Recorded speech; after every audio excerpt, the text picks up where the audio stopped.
Hello everybody, this is Toys R Us and welcome to another edition of Transformer Facts Friday. This is another weekly roundup show that I like to do on this channel, which gives me the perfect opportunity to keep you guys up to date with things that I found going in the world of Transformers. Also, don't forget guys, if you're anywhere in the UK, anywhere near Birmingham this Sunday, I'm going to be doing a toy fair and I'm going to be selling off quite a few of my old figures as well there. But more importantly, I look to see as many people there as possible to meet you guys all in person. Right, let's kick off with the news then. So Transformers 1 composer, Brian Tyler, he's going to be doing an Ask Me Anything on September the 25th. So of course he composed Transformers 1, but he's also worked on Age of Ultron, Iron Man 3, Constantine, Scream. The list is huge, to be honest. If you want more information on that, there's the article there on TFW 2005. So I would suggest having a quick look at that. Right, moving on. This is of course I think what we already knew, but this is just again confirmation. So I'm going to read it out to you because it's much easier. So this is via the New York Comic Con website. So obviously it looks like the panel for Transformers is Friday the October the 18th, 5:15 till 6:15. And of course that's where we are fully expecting now to see Devastator and maybe a few more surprises as well. As always guys, as I find out more information about it, I will of course keep you up to date. And I imagine I would definitely like to do a bit of a watch along again because the last one was indeed really fun. And this time we know we're going to get to see Devastator, so it'll be great to experience that same sort of first impressions with you guys at the same time. Back to Transformers 1 and talking about music, you can now buy the actual soundtrack as well. This is available, as you can see, via YouTube, via Spotify, Apple Music and Amazon Music. There's so much Transformers 1 stuff, it's just not fair. I don't want to sound like a broken record, but yeah, it's 3 weeks today. We get to watch it, the 11th, no, 2 weeks today. So I've still got 14 full days to wait until I can even get to watch it myself. Right, this is Way Studios Collectible and Gilgal Toys, I hope I've said that wrong, G-I-L-G-A-L, Gilgal Toys Bumblebee movie concept Megatron statue. So this is incredible in a way, if you think about it. We've got the concept art figure and we've now got a concept art statue. This is huge as well. This is 45 centimeters tall and it's got him posing in a shooting pose. I'm going to show it you now. Now, we don't know how much it's going to cost or whether it's got any interchangeable parts or anything. I've just got this from TFW 2005. There is the statue itself. It looks great. The base plate looks amazing. I would imagine that fusion cannon is going to have an LED in it of some sort.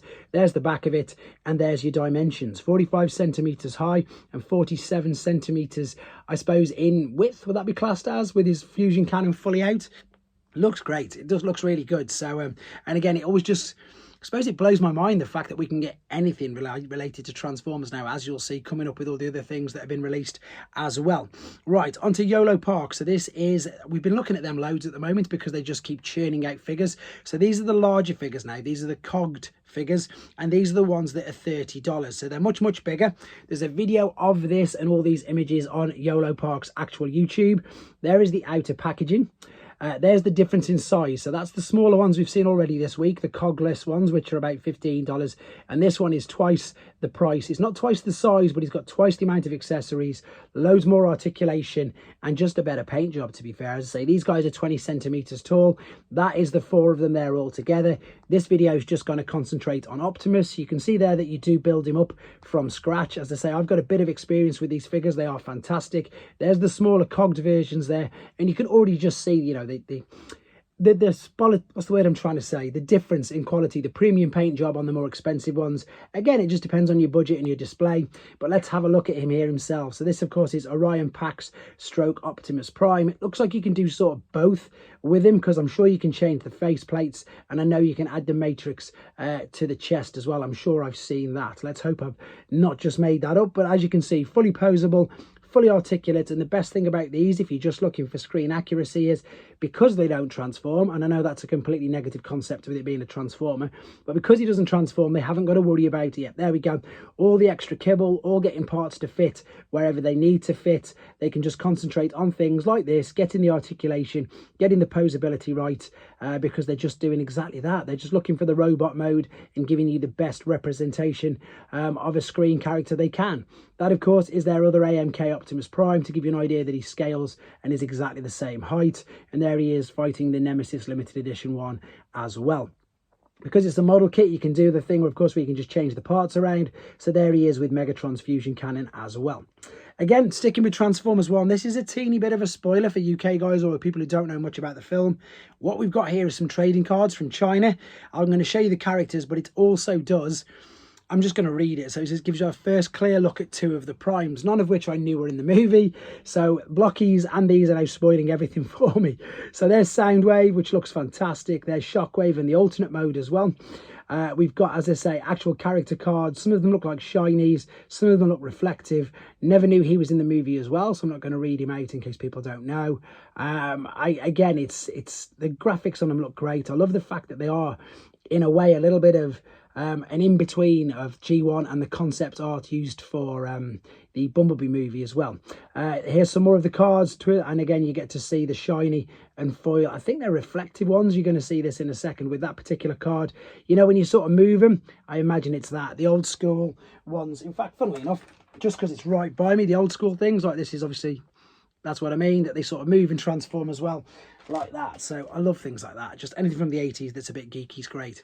Sticking with things that are gold, Dr Wu have now put up for pre-order, because I've just ordered one myself, the Golden Lagoon G1 Megatron. He's called Menace King because he does transform. He also transforms into Megatron's original G1 alternate mode, and of course Hasbro cannot do that. So this is a tiny little Micromaster scale figure. They're a lot of fun. They're good little desk bots, and I will be reviewing them on this channel. And then as soon as I wake up this morning, we've got actual prototype images now of this Monster Hunters figure. So, of course, it was officially revealed last night, as it was for me, maybe earlier on in the day for you, for some people. But that's an actual prototype image, and I think the actual image of the figure here looks better than the computer-generated images that were official yesterday. Looking stunning. Definitely going to have to get him pre-ordered. And funnily enough, talking of pre-orders, here's a few of the things on the Show Z pre-order page, including New Age Megatron, Dr. Wu's Flywheel, Yolo Park's Orion Pax and Optimus Prime, Masterpiece God Bomber there from Takara. We've also got more Yolo Park and 3-0 figures, and there's the missing links as well. So if you're missing out on any of them, you can order them from Show Z.